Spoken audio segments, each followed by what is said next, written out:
இன்னைக்கு வந்து கலாதீபம் குக்கிங் சேனலில் என்ன வீடியோ பார்க்க போகிறோம்னா, ஒரு உடம்புக்கு ரொம்பவும் சோர்ந்து போயிருந்தா அதுக்கு ஒரு தெம்பு கொடுக்கக்கூடிய ஒரு பவுடர் தாங்க ரெடி பண்ண போகிறோம். வாங்க பார்ப்போம். பாருங்கள், இது வந்து கருப்பு உளுந்து நல்லா அந்த வருங்க நல்லா க்ளீன் பண்ணி கல் தூசி இல்லாமல் நல்லா க்ளீன் பண்ணி சுத்தமாக எடுத்து வச்சுருக்கேன். அது ஒரு 200 கிராம் எடுத்திருக்கோம். இது வந்து தாமரை விதை, மக்கானா தாமரை விதையை பதப்படுத்தி இந்த மாதிரி கடையிலே விற்கிது. இதை தனித்தனியாக நம்ம வறுத்து எடுத்துக்கிறணும். இப்போ அடுப்பில் ஒரு சட்டி வச்சுருக்கேன். சட்டி நல்லா காஞ்சிருச்சு. நம்ம இந்த கருப்பு உளுந்தை நல்லா எடுத்துக்கிறணும். ஏன்டா வெள்ளை உளுந்துலையும் இந்த பவுடர் வந்து இந்த செய்யலாம். நான் கருப்பு உளுந்துனா ரொம்ப நல்லது உடம்புக்கு. நம்ம உடம்பு சோர்வாக இருக்க நேரத்தில் இந்த பவுடரை ரெடி பண்ணி டெய்லி நைட்டில் படுக்க போகும்போது பால் குடிக்கிறவளாக இருந்தால் அந்த பால் கொதிக்கிற பாலில் போட்டு ஆற்றி குடிக்கலாம். அப்படி பால் குடிக்க பிடிக்காதவங்க சுடுதண்ணிலையும் இந்த பவுடரை ரெடி பண்ணி போட்டு குடிக்கலாம். இது வந்து நல்ல மனம் வர்ற அளவுக்கு வறுத்துக்கிடுவோம். கருப்பு உளுந்து இல்லைண்டா வெள்ளை உளுந்தும் நம்ம இதில் வந்து வறுத்து எடுத்துக்கிடலாம். நல்லா வறுவடட்டும். பாருங்கள், நல்லா கமன்னு வாடை வருது. இந்த உளுந்து ஒன்றி வறுவட்டுருச்சு. இதை வந்து நம்ம ஒரு பாத்திரத்தில் போட்டு நல்லா ஆற வச்சுக்கிடுவோம்.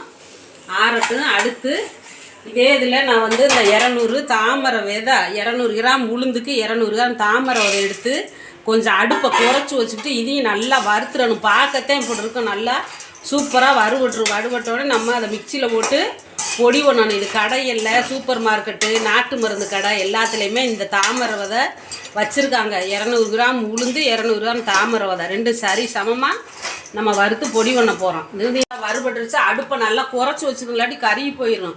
இப்போ இது நல்லா வறுபட்டோடனே அப்படியே அடுப்புலேயே அந்த அனல் அந்த சட்டி கதகதான் இருக்குங்களா அந்த இதுலேயே இது அப்படியே இருந்து ஆறட்டும். இப்போ உளுந்தும் ஆறிடுச்சு. ஃபஸ்ட்டு நம்ம உளுந்தை நல்லா நைஸ் பவுடராக பவுடர் பண்ணிக்கிடுவோம். தனித்தனியாக தான் பவுடர் பண்ணணும். ரெண்டையும் ஒன்றா மட்டும் காரத்தை கொண்டு போட்டுறக்கூடாது. தனித்தனியாக பவுடரு உளுந்த அடித்து பவுடராக எடுத்துக்கிடுவோம். இந்த பாருங்கள், இப்போ அடிச்சிருக்கா. இது வந்து கொஞ்சம் குறப்பாக இருக்கு. அதனால் ஒரு சளிச்சுக்கிட்டு நம்ம திருப்பி இந்த பவுடரை அப்புறம் வந்து மிக்சருக்கு உளுந்தி நம்ம பவுடர் மாதிரி நல்ல நைஸ் பவுடரை அடிச்சுக்கிறணும். ஏண்டா அந்த இது வந்து நல்லா நைஸாக அடிபட்டுரும். இது கொஞ்சம் குறப்பாக இருக்கு. அதனால் 2 வட்டா நம்ம மிக்சியில் ஓட்டு அடிச்சுக்கிறோம். இந்த ஒருங்க சூப்பராக நல்ல நைஸான பவுடர் அவ்வளோ இது வரும். இதை பழையபடி சளிச்சுக்கிட்டு இன்னொரு தடவை போட்டு எடுத்துக்கிடுவோம். 2வது தடவை நம்ம அடித்து பவுடரை ஒன்றா எடுத்துக்கிட்டாச்சு. இப்போ வந்து ஆறிடுச்சு. நம்ம இதையும் பவுடர் பண்ணி எடுத்துக்கிடுவோம். இது வந்து நம்ம சளிக்கவெல்லாம் வேணாம். பவுடர் சூப்பராக நல்லா நைஸ் ஆகிடும். நல்லா பொரிஞ்சிருச்சு பாருங்க. கரக்கரன்னு சவுண்டு கேட்குது. லேசாகத்தான் சிம்முலே வச்சுக்கிட்டே நம்ம இந்த தாமரை விதையை வறுக்கணும். இது எல்லா கடைகள்லையும் கிடைக்காது. நாட்டு மருந்து கடையிலையும் இந்த பிஸ்தா பேரிச்சம்பழம் இதுகெல்லாம் வச்சுருக்கிறாங்கல்ல, அங்கே தான் கிடைக்கும். தாமரை விதையை பதப்படுத்தி இந்த மாதிரி வச்சுருக்காங்க. இதையும் நம்ம பவுடர் பண்ணி எடுத்துக்கிட்டு வந்துடுவோம். இப்போ பாருங்கள், இந்த தாமரை விதை மக்கானன்ற தாமரை விதையும் நல்லா பவுடர் ஆயிடுச்சு. பாருங்கள் எவ்வளோ போட்டோம். கொஞ்சமாக தான் இருக்குது. 200 தான் போட்டோம். அது கொஞ்சம் தான் இருக்குது. இப்போ ரெண்டையும் ஒன்றா போட்டு அப்படியே ஒரு சுற்ற விட்டு நம்ம ஒரு பிளாஸ்டிக் டப்பாவோ ஒரு பாட்டிலே போட்டு அடைச்சி வச்சுக்கிட்டோம்னா நம்ம பால் நல்லா காய வச்சு நைட்டில் படுக்க போகும்போது ஒரு ஸ்பூன் போட்டு ஆற்றி பிடிச்சிட்டு படுத்தோம்னா நம்ம உடம்புக்கு சோர்வாக இருக்கா, தெம்பு இல்லையா, காலு கை வலிக்குதா, எல்லாமே 2 பவுடருமே ஒன்றா போட்டு ஒரு சுற்றி தனியாக ஒரு பாட்டிலோ ஒரு பிளாஸ்டிக் டப்பாவிலே போட்டு வச்சுக்கிட்டோம்னா நம்ம நினச்ச நேரம் நைட்டில் படுக்க போகும்போது ஒரு ஸ்பூன் போட்டு பாலில் ஓட்டு ஆற்றி குடித்தோம்னா நல்லது. இதை ஓட்டு எடுத்துக்குவோம். இந்த மாதிரி பவுடர் பண்ணியாச்சு. இந்த மாதிரி பவுடர் பண்ணி இந்த அதில் டப்பாவில் நான் எடுத்து வச்சுருக்கேன். இது வந்து மிச்ச பவுடர். இதில் வந்து ஒரு ஸ்பூனு பவுடர் போட்டுக்கிட்டு பாருங்கள், நான் இன்றைக்கி நாட்டு சக்கரை தான் போட போகிறேன். இனிப்புக்கு நம்ம தேவை இனிப்புக்கு எதுவும் நாட்டு சக்கரை போட்டு இந்த மாதிரி பால் இந்த மாதிரி ஆவி பறக்கணும்.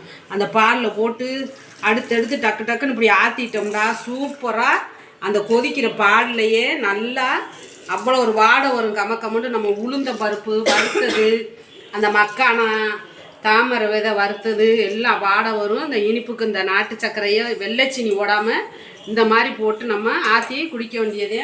இந்த மாதிரி நீங்களும் 2 பொருள் தான். நம்ம காலுகை அசதியாக இருக்கா, உடம்பு தெம்பு இல்லையா, அந்த மாதிரி நான் கருப்பு உளுந்துலேருந்தா வெள்ளை உளுந்து யூஸ் பண்ணலாம். வெள்ளை உளுந்தை வறுத்து இந்த தாமரை விதை வாங்கி வறுத்து இந்த மாதிரி பவுடர் பண்ணிக்கிட்டு நைட்டில் படுக்க போகும்போது அரை மணி நேரத்துக்கு முன்னாடியோ பால் பிடிக்கலைன்னா சுடுதண்ணியில் கூட போட்டு ஆற்றி குடிக்கலாம். குடிச்சு பாருங்கள், காலையில் ஃப்ரீயாக தெரியும்.